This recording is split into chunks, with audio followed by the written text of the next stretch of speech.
రామాయణంలో సుందరకాండ ఒక అద్భుతం. అందులోనూ లంకలో హనుమంతుడు చేసిన యుద్ధం ఒక వీరగాథ. సముద్రాన్ని లంఘించి సీతమ్మను దర్శించి అంగుళీకాన్ని ఇచ్చి తన కర్తవ్యాన్ని ముగించుకుని వెనక్కి వెళ్ళిపోవచ్చు. కానీ హనుమంతుడు అలా చేయలేదు. ఒక కార్యము సాధింపవచ్చిన వాడు మరికొన్ని కార్యములను కూడా సాధించాలి అనే రాజనీతిని పాటించాడు. రావణుడి బలం ఎంత, లంక రక్షణ వ్యవస్థ ఎలా ఉంది అనేది స్వయంగా పరీక్షించాలనుకున్నాడు. అదే లంకలో హనుమ యుద్ధానికి దారితీసింది. ఆ ప్రళయ తాండవం ఎలా జరిగిందో ఈ రోజు లోతుగా తెలుసుకుందాం. హనుమంతుడు అశోకవనాన్ని ధ్వంసం చేయడం వెనుక ఒక పెద్ద వ్యూహం ఉంది. అది కేవలం వనాన్ని పాడు చేయడం కాదు, రావణుడి అహంకారాన్ని దెబ్బతీయడం. హనుమంతుడు తన విశ్వరూపాన్ని ప్రదర్శిస్తూ చెట్లను పెకలించి తోరణాలను కూల్చేస్తుంటే ఆ శబ్దం లంకా నగరం అంతా మారుమోగింది. ఇది చూసిన రాక్షస కాంతలు భయంతో వణికిపోయారు.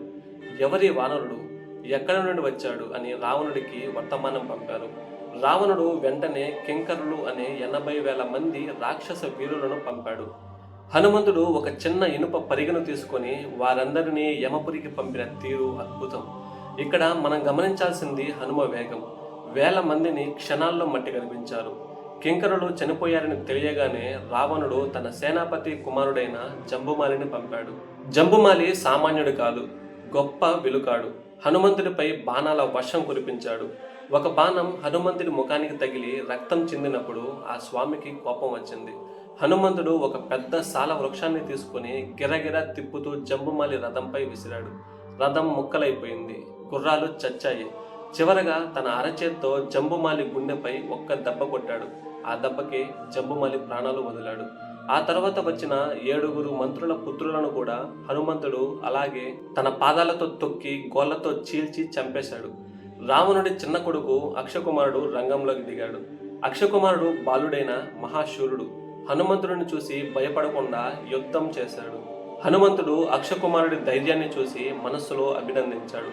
వీడు వీరుడు, వీడిని వదిలేస్తే భవిష్యత్తులో ఇబ్బంది అని భావించి అక్షకుమారుడి రథాన్ని ఆకాశంలోకి ఎత్తేశాడు. గాలిలోనే రథం చక్రాలను విరిచేసి అక్షకుమారుడి కాళ్ళు పట్టుకుని గిరగిరా తిప్పి నేలకేసి కొట్టాడు. ఆ దెబ్బకి లంక భూమి కంపించింది. ఒక యువరాజు చనిపోవడంతో రావణుడి గుండెల్లో రైళ్లు పరిగెత్తాయి. చివరికి మేఘనాథుడు వచ్చాడు. హనుమంతుడి వేగాన్ని తట్టుకోవడం ఎవరికీ సాధ్యం కాదని గ్రహించిన ఇంద్రజిత్తు చివరగా బ్రహ్మాస్త్రాన్ని ప్రయోగించాడు. ఇక్కడ హనుమంతుడి గొప్పతనం చూడండి.